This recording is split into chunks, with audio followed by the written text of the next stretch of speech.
Novels for ever میں خوش آمدید۔ ناول تیری زلف کے سر ہونے تک، جس کی رائٹر ہے اقرا صغیر احمد، اس کی 38ویں ایپیسوڈ ہے۔ تو آئیے جلدی سے سٹارٹ کرتے ہیں اس ایپیسوڈ کو بغیر کسی دیر کے۔ انشی یوں چپ نہ رہو، تمہاری یہ خاموشی میرے اندر طوفان برپا کر رہی ہے۔ کچھ بولو، بات کرو پلیز انشی۔ بالی اس کا ہاتھ پکڑ کر چومتے ہوئے اصرار کرنے لگی، مگر وہ اسی طرح سے گردن جھکائے کلائی کے ارد گرد بندھی پٹی کو گھورتی رہی، گم سم چپ چاپ، جیسے قوت گواہی سے محروم ہو۔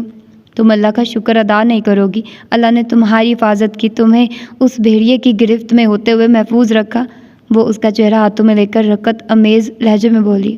مجھے تنہا چھوڑ دو بالی، وہ اس کے ہاتھ اپنے چہرے سے ہٹاتے ہوئے آہستگی سے بولی۔ بولتے وقت اس کی آواز کانپ رہی تھی۔ کیوں تنہا چھوڑ دوں؟ ایسا کیا ہوا ہے؟ تم ٹھیک تو ہو؟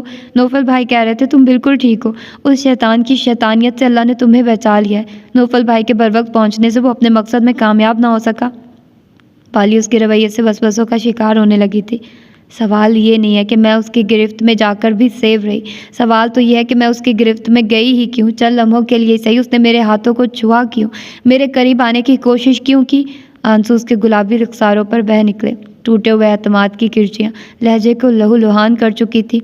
وہ ایک عرصے سے اس خواہش میں مبتلا تھا، تمہیں حاصل کرنے کی چاہ میں اس نے اپنی دولت داؤ پر لگا دی تھی۔ ماسی نے دونوں ہاتھوں سے اس کو لوٹا تھا اور تمہیں اس کو سونپنے کے وعدوں پر بہلاتی رہی تھی۔ پھر اس کو تم نے بھی تو کچھ سوچے سمجھے بنا موقع دے دیا تھا، اتنی جلد بازی اور بے وقوفی کا مظاہرہ کیا کہ میرا بھی انتظار نہ کیا اور چلی گئی۔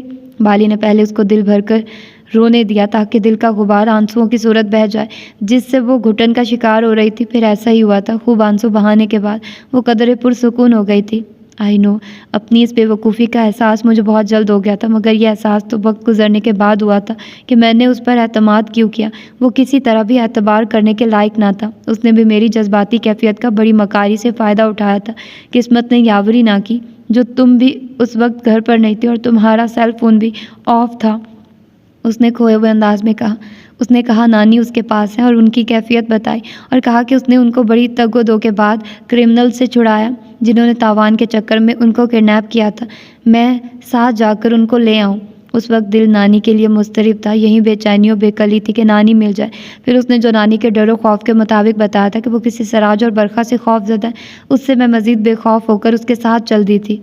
روشن ٹھیک کہتی تھی کہ ماسی کا اغوا اسی نے کیا ہوگا۔ انشرا نے وہاں گزرنے والی تمام روداد سے اس کو آگاہ کر دیا تھا، جس کو سن کر وہ گہرا سانس لیتی ہوئی گویا ہوئی۔ روشن کے ذکر پر اس کے انداز میں بیگانگی آ گئی تھی، حالانکہ رات سے اب تک روشن نے کئی بار کال کر کے اس سے بات کرنے کی خواہش ظاہر کی تھی اور ہر بار بالی نے اس کو ٹال دیا تھا اور وہ بھی سمجھ گئی تھی انشرا کی خفگی ابھی برقرار ہے۔ یہاں آ کر وہ بے بس ہو جایا کرتی تھی۔ انشرا ایک بڑے صدمے سے گزری تھی جس سے اس کا ذہن خاصی حد تک متاثر ہوا تھا۔ ڈاکٹر نے جو ذہنی سکون کے انجیکشن لگائے تھے اس کے زیر اثر وہ سوتی جاگتی کیفیت میں تھی۔ کہیں سحر پیر کو جا کر وہ پوری طرح حواسوں میں آئی تھی اور پہلا سوال اس نے یہی کیا تھا کہ اس کو یہاں کون لایا، وہ یہاں کس طرح پہنچی۔ نوفل بھائی کو تم نے میسج کیا تھا، وہ پڑھتے ہی گھر سے نکل گئے تھے اور وہ تمہیں یہاں لے کر آئے، آدھی رات تک یہی موجود تھے۔ تمہاری خاطر انہوں نے لاریب کو گولی ماری ہے، پتہ نہیں وہ زندہ ہے بھی یا مر گیا۔ مر جانا چاہیے ایسے شیطانوں کو، اس کو زندہ رہنے کا حق نہیں، وہ نفرت امیز لہجے میں ہونٹ بھینچ کر بولی۔ نوفل بھائی نے تمہارے لیے بہت بڑا قدم اٹھایا، تم ان کی محبت مانتی نہیں ہو۔ ان کی سچی محبت کا اس سے بڑھ کر اور کیا ثبوت ہوگا کہ میرے سامنے نام مت لو بار بار، مجھے اس کے پورے خاندان سے نفرت ہے، میں کبھی اس سے محبت نہیں کر سکتی، نو نیور، وہ چلائی۔ اچھا غصہ مت کرو، یہ بتاؤ ماسی کا کیا ہوا، وہ کہاں ہے؟ بالی نے اس کو اشتعال میں آتے دیکھ کر نرمی سے دریافت کیا۔ اوہ، میں نانی کو تو بھول ہی گئی، نامعلوم اس خبیث نے نانی کو کہاں رکھا ہے، وہ کس حال میں ہوگی۔ جب میں نے ان کو دیکھا تھا وہ ہوش میں نہیں تھی، وہ حس و حرکت لیٹی ہوئی تھی۔ وہ چونک کر گویا ہوئی، چہرے پر ایک دم ہی تردد پھیلتا گیا تھا۔ لاریب کے علاوہ اس کے ڈرائیور کو معلوم ہوگا نانی کے بارے میں، لیکن اس کا کانٹیکٹ نمبر نہیں ہے میرے پاس۔ پھر کیا کرے، کس سے کانٹیکٹ نمبر مل سکتا ہے؟ تم کچھ بھی کہو، ہمارے ہر مسئلے کا حل نوفل بھائی کے پاس ہوتا ہے۔ بالی کا لہجہ جتانے والا تھا۔ آپ نے میرے ساتھ بہت ظلم کیا، میرے دل میں زید کے لیے محبت آپ نے بیدار کی۔ آپ کی باتوں میں آ کر میں زید کو اپنی پراپرٹی سمجھنے لگی تھی، صرف اپنا ماننے لگی تھی۔ ان کی ناپسندیدگی اور اکتاہٹ کے باوجود مجھے یقین تھا کہ زید ایک دن میرے ہوں گے، میری محبت ضرور رنگ لائے گی، مگر عروہ کی سسکیاں عمرانہ کو مضطرب کر رہی تھی۔ آپ نے خود میرے جذبات کو گھائل کیا، میری پشت میں کھنجر مار دیا۔ اب میں اپنے دل کا کیا کروں جو ہر دم اس کی طلب میں ہمکتا ہے؟ ان آنکھوں کا کیا کروں جو صرف اس کی دید کے لیے بھٹکتی ہیں؟ ان سانسوں کا کیا کروں جن میں زید کی خوشبو بسی ہوئی ہے؟ اور واہ میری جان، میں نے تمہیں آنسو کب دینے چاہے تھے؟ میں نے تمہیں حقیقت میں اپنی بہو کے روپ میں دیکھا تھا۔ میری آرزو تھی کہ میرے اکلوتے بیٹے کی بیوی، میری سگی بھانجی ہو جو میری بن کر رہے، میرے سکھ و دکھ میں میرا ساتھ دے، جس کی سنگت پر مجھے ناز ہو۔ وہ آنکھیں بند کیے خیالوں میں عروہ کی باتیں یاد کر رہی تھی، جو زید سے مجھے جدا نہ کرے۔ شادی کے بعد بیویاں بیٹوں کو ماؤں سے بدزن کر کے دور کر دیتی ہیں۔ مجھے امید تھی تم میرے اور زید کے درمیان خلیج بننے کے بجائے پل بنو گی، ہمیں ایک دوسرے سے دور نہیں کرو گی۔ وہاں دستک دے کر بنارسی بوا کھانے کے لیے بلانے آئی۔ سب آپ کا کھانے پر انتظار کر رہے ہیں بہو بیگم، وہ آہستگی سے بولی۔ زید نے آفس سے آنے کے بعد میرے پاس آنے کی زحمت نہیں کی، سیدھا یہاں پہنچ گیا جہاں اس کی محبوبہ کھانے کی ٹیبل پر بڑا جمان ہے۔ زید میاں آفس سے آئے نہیں ہیں، وہ شام تک آتے ہیں۔ بوا کی نگاہوں میں حیرانی اور پریشانی عیاں تھی۔ عمرانہ کی طبیعت کچھ اچھی محسوس نہ ہو رہی تھی، مگر پوچھنے کی جسارت نہیں تھی۔ ہاں مجھے معلوم ہے وہ شام تک ہی آتا ہے، مگر کیا بھروسہ، نئی نئی زندگی کا آغاز ہوا ہے، من کی مراد بھر آئی ہے، نگاہیں چار کرنے کے لیے کسی بھی وقت آیا جا سکتا ہے۔ مجھے تو کانوں کان خبر نہ ہوگی۔ وہ بدگمانیوں بد اعتمادی کی آخری حد پر تھی، بالآخر بوا سے خاموش نہ رہا گیا۔ بہو بیگم، یہ آپ تہمت لگا کر اپنے بچوں کے ساتھ زیادتی کر رہی ہیں۔ ابھی محض ان کا نکاح ہوا ہے، رخصتی نہیں ہوئی، نئی زندگی کا آغاز کس طرح ممکن ہے بھلا؟ پھر ہمارے بچوں میں شرم و حیا، عزت و وقار اس حد تک موجود ہے کہ وہ بڑوں کے اعتماد کو توڑنے کا سوچ بھی نہیں سکتے۔ بوا کے لہجے میں ماں جیسی ممتا و اعتبار تھا۔ یہ آپ سوچ سکتی ہیں بوا، میں یقین کرتی ہوں، لیکن مما کس طرح یقین کریں جو نہ اپنی آنکھوں سے کچھ دیکھتی ہیں نہ اپنے ذہن سے سوچتی ہیں؟ پیچھے آنے والی مائدہ نے سب سن کر تعصب سے کہا، میں بے وقوف ہوں، دوسروں کی آنکھوں سے دیکھتی ہوں، دوسروں کے کانوں سے سنتی ہوں، تمہاری طرح اپنے ہی گھر کو آگ نہیں لگاتی، اپنی دنیا بسانے کے لیے دوسروں کی دنیا نہیں اجاڑتی ہوں، آئی سمجھ؟ وہ دو دھاری تلوار بنی ہوئی تھی، ہر لحاظ و مروت بلائے طاق رکھے۔ وہ آپ جائیے، مما کھانا نہیں کھائیں گی اور مجھے بھوک نہیں ہے۔ گہری سانس لیتی ہوئی مائدہ نے ان سے کہا اور بوا پھرتی سے چلی گئی۔ کیا ہوا؟ رضوانہ آنٹی کے گھر سے واپسی پر آپ بہت ڈسٹرب دکھائی دے رہی ہے۔ عروہ نے پھر کوئی مسئلہ کریٹ کیا ہے؟ وہ ماں کو بخوبی جانتی تھی۔ تمہیں کیوں رضوانہ اور عروہ کے دکھوں کی فکر ہونے لگی؟ تم خوش ہو یہ سوچ کر تم نے کسی کی خوشیوں کی قبر پر اپنی محبتوں کا تاج محل بنا لیا ہے۔ تم جیت گئی ہو، سدا کو بھی فتح نصیب ہوئی ہے، زید نے بھی اپنی محبت کو پا لیا۔ خسارے صرف اور صرف میرے، عمرانہ اور عروہ کے مقدر بنے ہیں۔ ان کے لہجے میں گیلی لکڑی کی مانند کڑوا کسیلا دھواں ہی دھواں تھا۔ آپ کبھی اپنی ذات سے باہر نکلیے مما، اور دیکھیے جو دوسروں کے لیے جیتے ہیں ان کی زندگی کس قدر خوبصورت اور مکمل ہوتی ہے، کتنا سکون و راحت ہوتا ہے ان کے چہروں پر، کوئی حسرت کوئی دکھ نہیں رہتا۔ میری ذات رہی کہاں؟ مجھے میرے اپنوں نے ہی گدھوں کی طرح نوچ کر ہڑپ کر لیا۔ نہ میں رہی ہوں نہ میری ذات بچی ہے۔ تم کس کی بات کر رہی ہو؟ پلیز مما، کیوں اپنے ساتھ ساتھ ہمارے لیے بھی دکھ کشید کر رہی ہیں؟ آپ ایسی ہرگز نہیں تھی، ہمارا دکھ آپ کا دکھ اور ہماری خوشی آپ کی خوشی ہوتی تھی، پھر یہ چند دنوں میں کس طرح کایا پلٹ کے ہمارے دکھ آپ کی خوشی اور خوشی دکھ بن گئے۔ اس کے لہجے میں تڑپ ہی ابھری۔ ماں ہی قربانی کیوں دے ہر دور میں؟ بچے بھی تو ماں کا دکھ محسوس کریں۔ ہم ہر دکھ میں آپ کے ساتھ رہیں، ہمیشہ وہ کیا جو آپ کی خواہش تھی۔ تبھی عروہ اور بجیا کے سامنے میری بکت دو کوڑی کی کر دی۔ تم کیا جانو عروہ کتنی دکھی ہے، کتنا روئی ہے وہ میرے سامنے۔ میں نے اسے زید کی بیوی بنانے کی آس دلائی تھی، وعدہ کیا تھا کہ وہ زید کی تقدیر کا ستارہ بنے گی۔ وعدہ آپ نے کیا تھا، آس بھی آپ نے دلائی تھی، اس میں بھائی کا قصور نہیں۔ بھائی نے اول روز سے ہی اس کی حوصلہ شکنی کی تھی۔ وہ میری بات پر یقین کرتی یا زید کی حوصلہ شکنی پہ؟ شادی اس کو بھائی سے کرنی تھی اور ان کی عدم دلچسپی بالکل صاف انکار سے سمجھ جانا چاہیے تھا کہ وہ اس کو ہرگز پسند نہیں کرتے اور نہ کریں گے۔ کوئی اور موقع ہوتا تو وہ نوفل کے لبوں سے نکلنے والے لفظوں پر جھوم جاتی کہ وہ جو کسی لڑکی کی طرف دیکھنا بھی اپنی شان کے خلاف سمجھتا تھا، وہ خود اقرار کر رہا تھا کہ وہ اس لڑکی کو پسند کرتا ہے۔ اس کے اس اقرار نے ان کے اندر تک سکون پھیلا دیا تھا۔ لاریب کی حالت نازک ہوتی تو آج یہاں شاندار جشن کا سما ہوتا۔ ناشتے سے فارغ ہو کر وہ ہسپتال چلی آئی اور یہاں آ کر معلوم ہوا لاریب کی طبیعت قدرے بہتر ہے۔ وہ خطرے سے باہر تھا۔ سامیہ کے پریشان چہرے پر رونق در آئی تھی۔ وہ ان سے گلے لگ کر کہنے لگی، یہ بابا صاحب کی دعاؤں سے ممکن ہوا ہے جو لاریب کو نئی زندگی ملی ہے، ورنہ ڈاکٹرز نے تو اس کی زندگی سے نا امید کر دیا تھا۔ شکر ہے، اللہ تعالیٰ کی بڑی مہربانی ہو گئی۔ ایک بوجھ دل سے اترا تھا۔ جو بھی ہوا وہ بہت دکھ دینے والی بات ہے. ہمارے درمیان کبھی ایسا نہیں ہوا کہ ہم نے ایک دوسرے سے اونچی آواز میں بات کی ہو. ہمیشہ احترام و عزت کو ملحوظ خاطر رکھا ہم نے. پھر اللہ جانے ہمارے بچوں کے درمیان ایسی نوبت کیوں آئی جو گولیاں چل گئی. شرمندگی، رنجیدگی و افسردگی، کیا کچھ نہ تھا سامیہ کے لہجے میں. وہ لاؤنج میں رکھ کے صوفے پر برا جمان تھی. وہ لڑکی کوئی عام لڑکی نہ تھی سامیہ. نوفل اس کو پسند کرتا ہے. یہ بات میں اسی وقت سمجھ گئی تھی. وہ لڑکی کوئی عام لڑکی نہیں تھی. وہ عام لڑکی کیسے ہو سکتی ہے بھابھی، جس کی خاطر نوفل جیسا پولائٹ اور سافٹ ہارٹ بندہ لارے پر گولیاں چلائے. پھر یہ خبر یوسف صاحب تک پہنچی اور یوسف صاحب کی زبانی بابا صاحب کو بھی علم ہو گیا.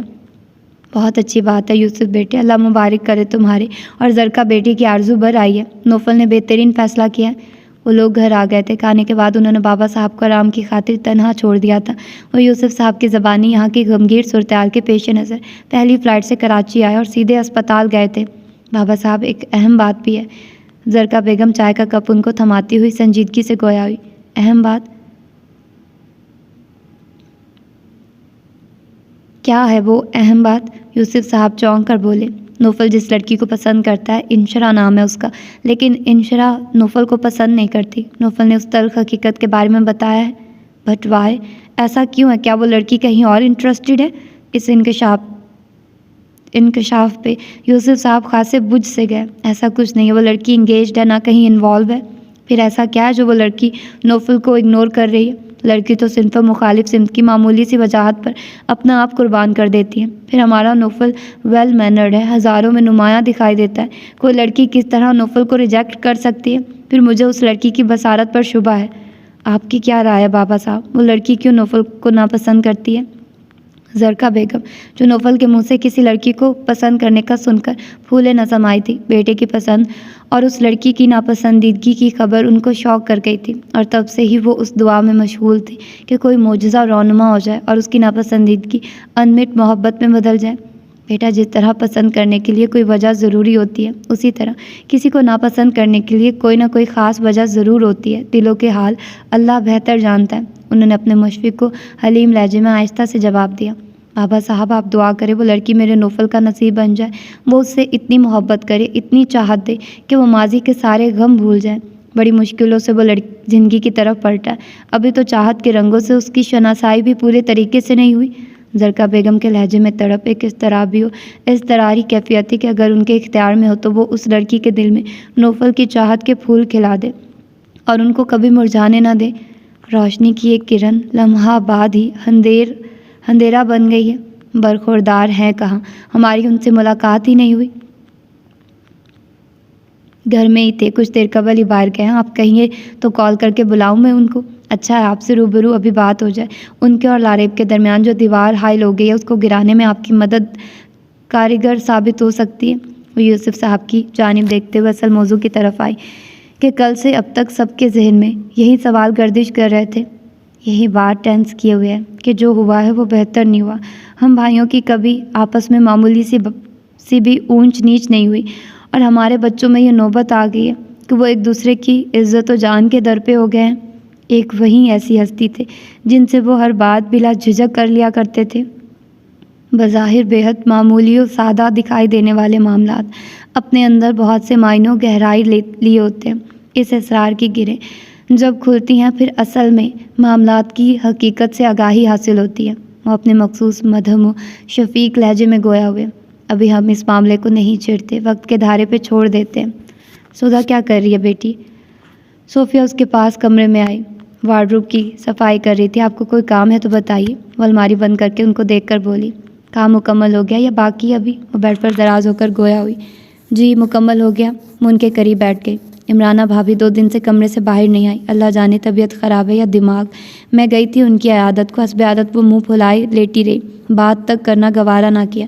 میں نے کہیں باتیں کی. وہی مثال ہے کہ کتے کی دم ٹیڑھی کی ٹیڑھی. چند لمحوں تک منہ لٹائے بنائے لیٹی رہی، پھر کروٹ بدل کر منہ پر ہاتھ رکھ کر سوتی بن گئی. وہ اس معاملے میں ان کی کیا دلجوئی کرتی، گردن جھکائے سنتی رہی. پھر میرے وہاں ٹھہرنے کا کوئی جواز ہی نہ تھا. میں چلی آئی. پرانا رشتہ ہوتا تو میں وہاں جانے والی کب تھی، مگر یہاں لحاظ تمہارے اور زید کے مابین نئے تعلق آ گیا، اور اسی بندھن کو مد نظر رکھتے ہوئے میں ان کے پاس گئی تھی اور انہوں نے وہیں اپنی اوقات دکھائی. خیر انسان کے پاس جو ہوتا ہے دینے کے لیے وہیں دیتا ہے۔ بھابھی کچھ بھی کہیے، میں زید کی خاطر ان کی ہر کڑوی کسیلی بات برداشت کروں گی۔ اس بچے نے ایسے وقت میں ہماری عزت کی خاطر وہ کام کیا جس کو کرنے کے لیے بہت بڑا دل و بلند حوصلے درکار ہوتے ہیں۔ یہ نکاح نہ ہوتا تو اچھا تھا، میں مر تو نہیں جاتی، اگر بارات نہیں آئی تھی تو نہ آتی، مجھے پرواہ نہیں تھی، چند لوگوں کی باتیں سننا بہتر تھا ممانی کی ہر وقت کی باتوں اور جھگڑوں سے۔ پہلی بار وہ ان کے سامنے دل کی بات زبان پر لائی تھی، اس کے مدھم لہجے میں ایک دکھ پنہاں تھا۔ تم خوش نہیں ہو اس نکاح سے؟ زید سے نکاح پر تم دکھی ہو؟ ممی، بات پسند ناپسند کی نہیں ہے، زید ہوتے یا کوئی دوسرا مرد مجھے کوئی فرق نہیں پڑتا، میں نے کسی مرد کو اس نکاح سے دیکھا ہی نہیں تھا۔ جب میں باپ کے بغیر زندگی گزار سکتی ہوں تو شوہر کے بغیر بھی گزر ہی جائے گی۔ نہیں بیٹی، باپ کے بنا تم اس لیے زندہ ہو کہ تمہارے ماموں نے تمہارا خیال رکھا اور سرد و گرم سے محفوظ کر کے صاحبان عطا کیا، اپنائی ہو تو خلوص کے ساتھ۔ اب تم بالغ ہو، ہماری زندگیوں کا کیا بھروسہ، نہ جانے یہ چراغ کب بجھ جائے، کسی وقت کا پتہ نہیں۔ ہماری یہی کوشش اور دعا ہے کہ ہماری زندگی میں تم اپنے گھر کی ہو جاؤ، کیونکہ شادی سے قبل باپ اور شادی کے بعد مجازی خدا عورت کا محافظ ہوتا ہے۔ پھر زید میں وہ ہر خوبی ہے جو ایک خامد میں ہونی چاہیے۔ ان کے لہجے میں فخر تھا۔ ابھی چند لمحوں قبل ہی آپ ممانی سے مل کر آئی ہیں، ان کے بگڑے مزاج و تیور دیکھنے کے باوجود آپ مجھے اس دلدل میں چھلانگ مارنے کو کہہ رہی ہیں۔ اس نے تعصف و دکھ سے ماں کا چہرہ دیکھا۔ ہر مشکل کے بعد آسانی بھی ہوتی ہے، بھابھی میں بھی کب تک اکڑ رہے گی، ہر چڑھتا سورج شام کے بعد ڈھل جاتا ہے۔ مزاج و نفرت کے سورج میں نے کبھی ڈھلتے نہیں دیکھے، وہ بے ساختہ کہہ گئی، پھر فوراً ہی سنبھل بھی گئی۔ میرا مقصد ہے میں آپ کے ساتھ ہی رہوں گی، مجھے خود سے جدا نہ کریں، آپ کے بغیر میں جینے کا تصور بھی نہیں کر سکتی۔ ماں دروازے پر دستک ہوئی اور نوک کر کے زید اندر آیا۔ خیر تو ہے پھپھو جان؟ آج گھر میں ہر سو سناٹا پھیلا ہوا ہے، بوا، تائی جان اور مائدہ کوئی بھی نہیں ہے، مما سو رہی ہیں؟ وہ اس کی پشت کی جانب کھڑا تھا۔ سدھا نے تیزی سے شانے پر پڑا، دوپٹہ سر پر لیا، اس کے اچانک آمد پر اس کا دل دھڑک اٹھا تھا۔ بیٹھیے بیٹا، وہ تینوں مال گئی ہیں، اس کو کہتے ہیں دل سے دل کو راہ ہوتی ہے۔ ابھی میں سدھا کو یہی سمجھانے کی کوشش کر رہی ہوں کہ جیسا بھی ہے بھابھی جان کو خوش رکھنے کی کوشش کرے، آج نہیں تو کل ان کے دل میں قدر آ جائے گی۔ پتھر پر مسلسل گرتا پانی جب ایک پتھر میں جگہ بنا سکتا ہے، پھر دل کیا چیز ہے؟ وہ اپنے ہی خیالوں میں مگن کہہ رہی تھی جبکہ وہ بیٹھ گیا تھا۔ بات مما کو خوش رکھنے کی نہیں ہے، بات تو ان کے دل کی خوشی کی ہے۔ مجھے تو لگتا ہے یہ اس رشتے پر دل سے راضی ہی نہیں ہے، اگر راضی ہوتی تو مما کے علاوہ کسی کی بات ان کو اس رشتے سے جان چھڑانے کے بجائے رشتے کو سلامت رکھنے کے لیے جان لڑانے سے بھی دریغ نہ کرتی۔ اس نے بھی جلے دل کے پھپھولے پھوڑے۔ سودا سٹپٹا گئی۔ ارے تم دونوں میں کیا کوئی بات ہوئی ہے؟ وہ چونکی اور جواباً اس نے اس رات کچن والی گفتگو مما عمرانہ اور عروہ کی گفتگو کے ان کے گوش گزار کر دی۔ سودا حق دک رہ گئی۔ یہ کیا غضب کر رہی ہو سودا؟ شکر ہے جو بوا فرشتہ بن کر وہاں پہنچ گئی اور انہوں نے زید کو سارے معاملے سے واقف کیا، ورنہ جانے کیا ہو جانا تھا۔ کان کھول کر سن لو تم، عمرانہ بھابھی اور ان کی بھانجی کا جو بھی رویہ ہو وہ تمہیں ہر حال میں برداشت کرنا ہے۔ جب زید تمہارے ساتھ ہے پھر کسی چیز کی فکر کیسی؟ صوفیہ کا انداز بے لچک و سخت تھا۔ سودا نے بے اختیار سامنے بیٹھے زید کی طرف دیکھا، وہ بھی اسے ہی دیکھ رہا تھا۔ لمحے بھر کو نگاہیں ٹکرائے، اس کی آنکھوں میں چمک تونس و دھمکی تھی کہ اس نے پھر دوبارہ اسی کو حرکت کرنے کی کوشش کی تو وہ اسی طرح شکایت کرے گا۔ سودا کی آنکھوں کے آگے پردہ حائل ہونے لگا، چھم چھم برسنے والے آنسوؤں کا پردہ۔ نوفل کو مراد نے کال کیا اور وہاں جہاں آرا کی موجودگی کے متعلق آگاہ کیا۔ جواباً اس نے جہاں آرا کو فوراً لانے کا حکم دیا۔ اس سارے قصے کی اصل بنیاد وہی تھی۔ مراد کی کال کے کچھ دیر بعد ہی بالی کی کال آئی۔ اس نے بھی جہاں آرا کے متعلق ہی سوال کیا تھا۔ اس نے تسلی دیتے ہوئے بتایا تھا کہ وہ مراد کے ہمراہ وہاں سے روانہ ہو گئی ہیں، کچھ گھنٹوں بعد وہ ان کو لے کر آ جائے گا۔ پھر وعدے کے مطابق وہ گمسم سے جہاں آرا کو لے کر وہاں پہنچ گیا۔ مراد کو اس نے واپس بھیج دیا تھا۔ حسب توقع وہ جہاں آرا سے والہانہ انداز میں ملی۔ بالی نے اس کا شکریہ ادا کیا جبکہ انشرا نے اس کو مکمل طور پر اگنور کر دیا تھا، حالانکہ وہ اس کی طرف نگاہ نہ اٹھا پا رہا تھا۔ لارب نے جو حرکت کی تھی وہ اس جیسے درجہ حساس و غیور بندے کو نگاہ اٹھانے نہیں دے رہی تھی۔ شرمندگی اور ندامت پہلے ہی اس کو بوجھل کیے ہوئے تھے، مزید انشرا کی سرد موری و بیگانگی نے بے قل و مضطرب کر دیا تھا۔ وہ جانے کے لیے اٹھ کھڑا ہوا۔ آپ کہاں جا رہے ہو نوفل بھائی؟ بیٹھیے، میں کافی لا رہی ہوں۔ بالی نے آگے بڑھ کر بڑی اپنائیت سے کہا۔ نو تھینکس، مجھے دیر ہو رہی ہے۔ اس نے بینڈیج دوبارہ کرائی۔ وہ کچھ فاصلے پر نانی کے ساتھ بیٹھی انشرا کی طرف اشارہ کر کے بولا۔ وہ نہیں مانتی، کہہ رہی ہے خود ہی ٹھیک ہو جائے گا زخم گہرا ہے، بینڈیج کرانی ضروری ہے۔ وہ ایک نمبر کی ضدی ہے، نہیں مانے گی، ویسے ہی خاصی چڑچڑی اور بدمزاج ہو رہی ہے۔ میرے بس کی بات نہیں اسے سمجھانا، کسی کو ضرورت نہیں ہے مجھے سمجھانے کی، ان سے کہو اپنے کام سے کام رکھے۔ وہ غصے سے ان کے قریب آ کر بولی، انچی اب اتنی بھی بد لحاظ نہ بنو، کیسے رویے دوسروں کو کسی کی ہیلپ کرنے سے ہی منتظر کر دے۔ نوفل بھائی کے احسانوں تلے دبے ہوئے ہیں ہم لوگ، اور تم کس انداز میں شکر ادا کر رہی ہیں؟ بدتمیزی کی کوئی لمٹ بھی ہوتی ہے۔ والی کو بھی اس کی احسان فراموشی پر دل کھول کر غصہ آیا۔ کیسا احسان؟ کس بات کا احسان؟ ہاں، ان لوگوں کا کام ہی دوسروں کی عزتیں تار تار کرنے کا ہے، یہ خاندانی لٹیرے جو ہیں۔ منہ بند کرو اپنا، بکواس کیے جا رہی ہو تم، اندر جاؤ، جاؤ یہاں سے۔ کول ڈاؤن والی، ہائپر نہ ہو، وہ ایک قیامت سے گزری ہے۔ وہ ان دونوں کے درمیان آ کر مصالحتی انداز میں گویا ہوا۔ نہیں گزری قیامت سے، بچا لیا ہے آپ نے اسے، اور اسی کا صلہ مل رہا ہے آپ کو جو اس کے منہ میں آ رہا ہے، یہ بولے جا رہی ہے بنا مروت و لحاظ کے۔ میں نے کہا نا وہ ابھی مینٹلی نروس ہے، اس کو خود بھی احساس نہیں ہے اپنے ایٹیٹیوڈ، اپنے الفاظ کا۔ میں نے مائنڈ نہیں کیا، اور کروں بھی کیوں؟ میں خود کو اس کے بنا ادھورا سمجھنے لگا۔ دھیمے لہجے میں شدید بے چارگی تھی۔ انشرا کمرے میں جہاں آرا کے پاس جا چکی تھی۔ یہ کیا روگ لگا لیا آپ نے خود کو؟ محبت کی تالی دونوں ہاتھوں بجے تو کامیابی ہوتی ہے انشی، آپ سے محبت کبھی نہیں کرے گی، بھول جائیے آپ اسے۔ دنیا میں معجزے ہونا ابھی ختم نہیں ہوئے۔ دھیمی پر اعتماد مسکراہٹ نے اس کے سرخی مائل ہونٹوں کا احاطہ کیا۔ وہ پھر وہاں رکا نہیں، سیدھا گھر چلا آیا تھا، جہاں لان میں ہی باہر بابا صاحب، یوسف صاحب اور زرکا بیگم چائے پیتے ہوئے نظر آئے۔ حسب عادت بابا صاحب بےحد پراتفاق طریقے سے ملے، خاصی دیر سے اس کو صبر و استقلال و دین و استقامت اور بھائی چارے کا درس دیتے رہے، اور سر جھکائے وہ سنتا رہا تھا۔ ہم اس بچی کے والدین سے ملنا چاہیں گے۔ کیا نام بتایا تھا بچی کا؟ انشرا۔ اس کے والدین نہیں ہیں، وہ اپنی نانی کے ساتھ رہتی ہیں۔ کچھ عرصہ قبل ہی اس کی نانی کا ذہنی توازن خراب ہوا ہے، وہ کسی کو پہچان نہیں پا رہی ہیں، ان کے علاوہ کوئی دوسرا بڑا موجود نہیں ہے، اس نے مؤدب انداز میں جواب دیا۔ ایسا کیا حادثہ ہوا جو ان بیچاری کا دماغی توازن ہی بگڑ گیا؟ زرکا بیگم کے لہجے میں ہمدردی اور دکھ در آیا۔ مجھے معلوم نہیں ہو سکا، یہ سب میرے لیے بہت حیرت و استعجاب کی بات ہے۔ جہاں آرا آنٹی جیسی مضبوط اعصاب و دماغ کی عورت کس طرح پاگل ہو گئی؟ کیا کہا آپ نے؟ جہاں آرا؟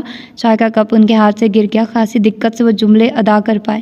جی پاپا، جہاں آرا انشرا کی نانی ہے، وہ آپ ان کو جانتے ہیں؟ اس بار حیران و پریشان ہونے کی باری نوفل کے ساتھ ان دونوں کی بھی تھی۔ انشرا جہاں آرا کی نواسی، اور میرے خدایا، آپ ابھی میرے ساتھ چلیں، ایک لمحہ کی تاخیر کیے بنا میرے ساتھ چلیں۔ ان پر گویا ایک دیوانگی طاری ہو گئی تھی۔ شدید جلد بازی میں وہ اٹھ کھڑے ہوئے۔ نوفل پلیز میری اذیت و تکلیف کو سمجھو بیٹا، چلو پلیز۔ آپ اتنے پریشان کیوں ہو رہے ہیں؟ خیریت ہے نا؟ ان کی کیفیت دیکھ کر وہ ہکا بکا سا رہ گیا۔ زرکا بیگم اس سراسمہ سے کھڑی ہوئی۔ وہاں موجود صرف ایک بابا صاحب تھے جو مطمئن سے بیٹھے چائے کے سپ لے رہے تھے۔ کچھ بتائیے تو صحیح یوسف، اس قدر بے قراری و بے چینی کیوں ہے بھلا؟ زرکا بیگم نے بھی پریشان کن لہجے میں ان سے پوچھا۔ اتنا اطاولہ پن درست نہیں ہے یوسف بیٹا، جس صبر کے دامن کو ایک عرصے سے تھاما ہوا تھا، اس دامن کو اس طرح چھوڑنا مناسب نہیں۔ میں مجبور ہوں، لگتا ہے صبر کی انتہاؤں کو عبور کر آیا ہوں۔ اب لمحہ بھر بھی صبر کیا تو میرا دل پھٹ جائے گا، اس سے قبل مجھے وہاں پہنچا دے۔ زہد نے نگاہیں چرا لی تھی، جو بھی تھا وہ اس کی آنکھوں میں آنسو نہیں دیکھ سکتا تھا، مگر اس کی جدائی بھی برداشت نہ تھی۔ وہ جان بوجھ کر صوفیہ بیگم کو سنانے کے لیے آیا تھا۔ وہ ایسے موقع کی تلاش میں تھا جو آج قسمت سے مل گیا تھا۔ سودا، آئندہ اپنی ماں کی بیوگی کا خیال رکھنا۔ میں کم عمری میں بیوہ ہو گئی تھی، لوگوں کی کیسی کیسی باتیں نہ سنی، کیا کیا طعنے نہ سہے۔ لوگ جب بولتے ہیں پھر آنکھیں بند کر لیتے ہیں اور منہ کھول لیتے ہیں۔ کسی کے دل پر کیا گزر رہی ہے وہ اس کی پرواہ نہیں کرتے۔ جب لوگ بیوہ کا احترام نہیں کرتے تو طلاق یافتہ کو کیسے بخشیں گے؟ پھر تم نے اس دن خود نہیں سنا تھا، لوگ ہماری موجودگی میں ہی بارات نہ آنے پر کس طرح کی باتیں بنا رہے تھے۔ حقیقت یہ تھی کہ وہ زید کو داماد کے روپ میں پا کر بہت خوش و مطمئن تھی۔ ان کو اندازہ تھا زید سودا کے لیے محفوظ و مضبوط پناہ گاہ ہے، وہ اس کو خوش رکھے گا۔ یہی سوچ کر وہ عمرانہ سے بہترین تعلق کی بنیاد رکھنے گئی تھی، مگر وہ اپنے خیال سے باہر نہیں آئی۔ وقتی طور پر ان کی طبیعت مقدر ہوئی، پھر بیٹی کے گھر بسنے کی خاطر وہ سودا کو بھی یہیں درس دے رہی تھی۔ وہ ہر حال میں عمرانہ کی فرما برداری کرے، اس کا خیال رکھے۔ زید کے اتنے بڑے انکشاف پر وہ دہل کر رہ گئی تھی کہ اگر بوا مہارت سے معاملہ سنبھال نہ لیتی تو۔ خیر تم بالکل فکر مت کرو بیٹا، میں دوبارہ سے ایسی کوئی حرکت ہونے نہیں دوں گی۔ تمہیں کچھ چاہیے تو نہیں؟ آج آفس سے بھی جلدی آ گئے ہو؟ وہ خاموشی سے آنسو بہاتی سودا کو ایک نگاہ گھور کر استفسار کرنے لگی۔ سر میں درد تھا اس لیے جلدی آ گیا۔ وہ اٹھتے ہوئے بولا، میں چائے بنا دیتی ہوں، بھائی جان کو کسی نے اندرون سندھ سے بادام کا تیل بھیجا، بہت ہی شفا، اس تیل میں مالش کرنے سے درد غائب ہو جاتا ہے۔ تم لاؤنج میں چلو، میں مالش کر دیتی ہوں آ کر، چائے سودا بنا لے گی۔ وہ تیزی سے اٹھتے ہوئے دوسرے لمحے کمر پکڑ کر ہائے کرتی ہوئی بیٹھ گئی۔ کیا ہوا، کمر میں درد ہے آپ کی؟ زید نے انہیں تھام کر لیٹنے میں مدد دی۔ ہاں بیٹا، آج کل کچھ زیادہ ہی ہو رہا ہے، میڈیسن لی ہے ابھی۔ میں دبا دیتا ہوں۔ سدھا دوپٹے سے چہرہ صاف کرتی ہوئی ان کے پاس آئی۔ نہیں، تم جا کر زید کو چائے بنا کر دو اور مالش بھی کر دینا۔ ماں کی بات پہ جہاں وہ بخلائی وہیں وہ بھی سٹپٹا کر گویا ہوا۔ نہیں، چائے اور ٹیبلٹ لے لوں گا، سر درد ٹھیک ہو جائے گا۔ میں کوئی ناجائز بات نہیں کر رہی ہوں، سر میں تیل کی مالش کا کہہ رہی ہوں۔ ویسے بھی تم اب میاں بیوی ہو، سدھا تمہاری خدمت کر سکتی ہے۔ امی آپ کو معلوم ہے کیا کہہ رہی ہیں؟ وہ ہونٹ بھینچ کر بولی۔ پھپھو کوئی انہونی بات نہیں کہہ رہی، تم نہیں کرنا چاہو وہ دوسری بات ہے۔ وہ اس کو بری طرح زج کرنے کے موڈ میں تھا۔ سدھا جاؤ، کیوں دیر کر رہی ہو؟ بچے کے سر میں درد ہے، اگر میری کمر میں تکلیف نہ ہوتی تو میں تمہیں ہرگز نہ کہتی، اب کہہ دیا تو کر دو۔ جی جا رہی ہوں، آپ کے لیے چائے لاؤں؟ وہ جل کر خاک ہو گئی۔ نہیں، وہ لوگ شاپنگ کر کے آ جائیں، ساتھ پیوں گی۔ چلیں آپ ریسٹ کریں، درد ٹھیک نہ ہوا تو میں آپ کو ڈاکٹر کے پاس لے جاؤں گا۔ اللہ خوش رکھے تمہیں۔ ڈاکٹر کے پاس جانے کی ضرورت نہیں، تھوڑا آرام کروں گی، سب ٹھیک ہو جائے گا۔ وہ اس پر صدقے واری جا رہی تھی۔ سدھا کا زید کی اس حرکت پر غم و غصے سے برا حال تھا۔ اس نے جلدی جلدی چائے اور چکن چیز سینڈوچ تیار کیے، پانی اور سر درد کی ٹیبلٹ ٹرالی میں رکھ کر لاؤنج میں چلی آئی، جہاں وہ صوفے پر براجمان میز پر لیپ ٹاپ رکھ کے سرچنگ میں مصروف تھا۔ اس نے ٹرالی جھٹکے سے قریب کی۔ یا وحشت، کیا ہو گیا تمہیں؟ ٹرالی لا کر مجھ پر الٹ دو گی؟ اس نے نگاہیں اٹھا کر اس کے لال بھپوکا چہرے کو دیکھتے ہوئے شوخی سے کہا۔ دل تو یہی کر رہا ہے ساری گرم چائے آپ پر الٹ دوں۔ وہ بھی روبرو تیکھے لہجے میں گویا ہوئی۔ اوہو، 100% بیویوں والے انداز میں۔ Good, very good. وہ اٹھ کر اس کے قریب ہوا اور اس کی آنکھوں میں جھانکتا ہوا بولا، الٹ دو چائے مجھ پر، محبت سے مانگو تو جان بھی حاضر ہے۔ ممی کے پاس بڑا درد درد کر رہے تھے، کہاں گیا وہ درد؟ پہلی بار وہ اسے خوف محسوس نہیں کر رہی تھی۔ ان آنکھوں میں ڈوب گیا سارا درد۔ بھاری لہجے میں عجیب طمانینت تھی۔ آپ نے ممی کو وہ باتیں کیوں بتائی؟ اگر ان کو کچھ ہو جاتا پھر کیا ہوتا؟ ویسے بھی وہ آج کل حد سے زیادہ حساس ہو رہی ہیں۔ اس کی نگاہوں کا والہانہ پن برداشت نہ ہوا تو وہ دور ہو کر نگاہیں جھکا کر گویا ہوئی۔ زید مسکراتا ہوا دوبارہ اپنی نشست پر بڑا جمان ہو گیا۔ یہ تمہیں سوچنے کی ضرورت تھی۔ تمہاری بے وقوفی کا جواب میں بھی بے وقوفی سے دے دیتا تو پھر کیا ہوتا؟ یہ نہیں سوچ رہی تو آپ کو معلوم ہے نا، ممانی جان اس رشتے سے خوش نہیں ہے۔ نکاح تمہارا مجھ سے ہوا یا ممانی سے؟ وہ آپ کی ماں ہے، تمہاری ساس ہے، ان کو دکھی رکھ کر ہم کس طرح خوش رہ سکتے ہیں؟ سنو، جو بھی پرابلم ہے وہ وقت کے ساتھ ساتھ حل ہو جائیں گے۔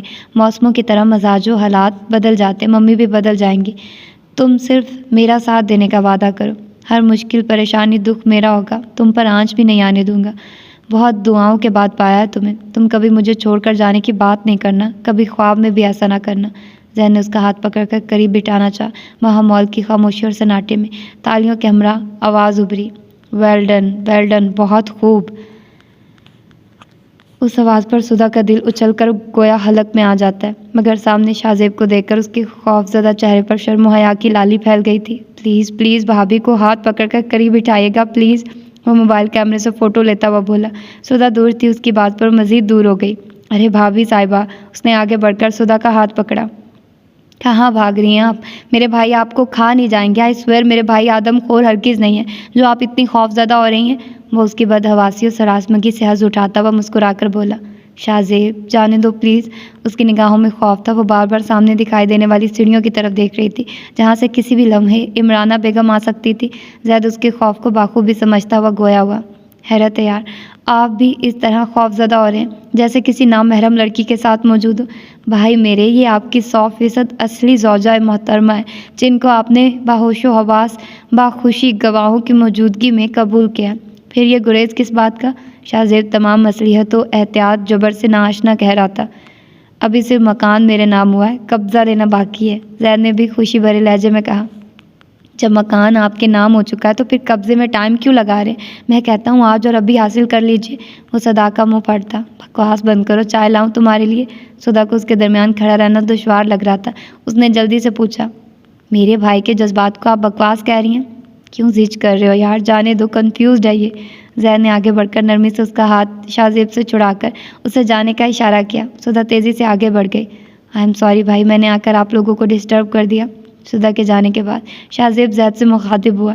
وہ دونوں صوفے پر بیٹھ گئے تھے۔ ٹور سے کب واپس آئے تم؟ اس نے اس کی شوخی نظر انداز کرتے ہوئے پوچھا۔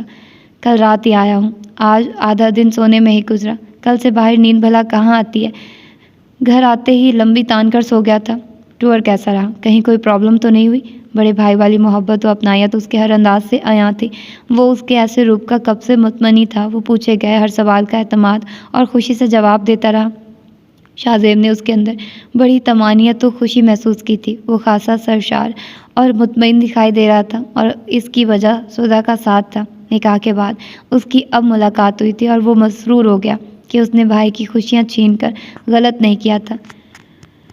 یوسف کی بے قراری و بے صبری نے نوفل کو پریشان کر دیا تھا۔ زرکا بھی خاوند کی حالت دیکھ کر اضطراب کا شکار ہو رہی تھی۔ ایسے میں ایک بابا صاحب کا ہی وجود ایسا تھا جو چائے پینے کے بعد آنکھیں بند کیے ارد گرد سے بے نیاز ہاتھ میں تسبیح تھامے ذکر الہی میں مشغول تھے۔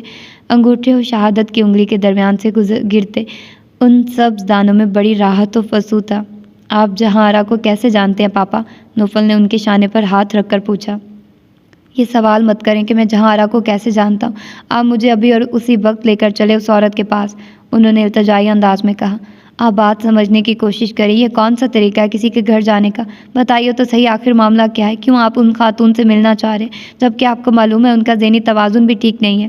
نوفل کی مدد کو زرکا آگے بڑھی کہ وہ بے حد حیران و پریشان لگ رہا تھا۔ جہاں آرا نویرا کی ماں ہے اور وہی جانتی ہے نویرا نے میرے بیٹے کو جنم دیا ہے یا بیٹی کو، وہ زندہ بھی ہے یا یہ آپ اتنے یقین سے کس طرح کہہ سکتے ہیں یوسف کہ جہاں آرا وہی عورت ہے؟ ایک نام کے کئی لوگ بھی تو ہوتے ہیں۔ میرا دل کہتا ہے، میرے دل سے صدائیں آ رہی ہیں، جہاں آرا وہی عورت ہے، اس کے علاوہ کوئی دوسری عورت نہیں ہو سکتی، اس کے علاوہ کوئی دوسری عورت نہیں ہو سکتی۔ وہ آپ کی مطلوبہ عورت ہے بھی تو ان کا ذہنی توازن بگڑ چکا ہے، وہ خود کو بھول گئی ہیں۔ آپ کو کس طرح بتائیں گے؟ وہ دماغی طور پر بالکل بھی ٹھیک نہیں ہے۔ نوفل عجیب تذبذب کا شکار ہوا تھا۔ اس نے دیکھا تھا جہاں آرا بالکل خاموش ہو گئی تھی۔ نہ جانے لاریب نے کیا سلوک کیا تھا ان کے ساتھ جو وہ کسی مجسمے کی مانند گمسم تھی۔ اس پر مستزاد انچرا کی بد مزاجی و بد سلوکی کا وہ ہدف بن کر آیا تھا۔ نہیں چاہتا تھا کہ اس کی کسی بدتمیزی کا یوسف صاحب ہدف بنے۔ اس کا ناروا سلوک اس نے فراخ دلی سے قبول کیا تھا، مگر ان کی طرف اٹھنے والی تیز نگاہ بھی اس کی برداشت سے باہر تھی۔ ادھر یوسف صاحب کسی ضدی بچے کی طرح مچل رہے تھے۔ نوفل بیٹا، میرے صبر اور ہمت کا امتحان نہ لے۔ ایک عرصے سے جو میں نے اپنی محبت پر استقامت کا بند باندھا ہوا تھا وہ بند اب ٹوٹ گیا ہے، جس میں میرا صبر، حوصلہ، برداشت سب ریزہ ریزہ ہو کر بہہ گیا ہے۔ اگر اسی طرح آپ سوچتے رہے تو میرا دل بند ہو جائے گا، میرے حواس ہاتھ چھوڑ جائیں گے۔ مجھے آپ کا درد کا پوری طرح احساس ہے پاپا، بٹ یہ لیکن وقت کا ضیاع ہے۔ اتنا زیادہ نقصان میں پہلے ہی کر چکا ہوں۔ میری حالت سمجھیے، لگتا ہے گویا میری سانسیں بند ہو رہی ہیں۔ اس رسنا میں بابا صاحب قریب آ کر بولے، مغرب کا وقت ہے، ہم نماز ادا کرنے چلتے ہیں، کامیابی حاصل کرنے چلتے ہیں، ہمارا رب پکار رہا ہے، آؤ کامیابی کی طرف۔ تو یہ تھی آج کی ایپیسوڈ، ملتے ہیں اس کی اگلی ایپیسوڈ میں۔ اپنا ڈھیر سارا خیال رکھیے گا۔ اللہ حافظ۔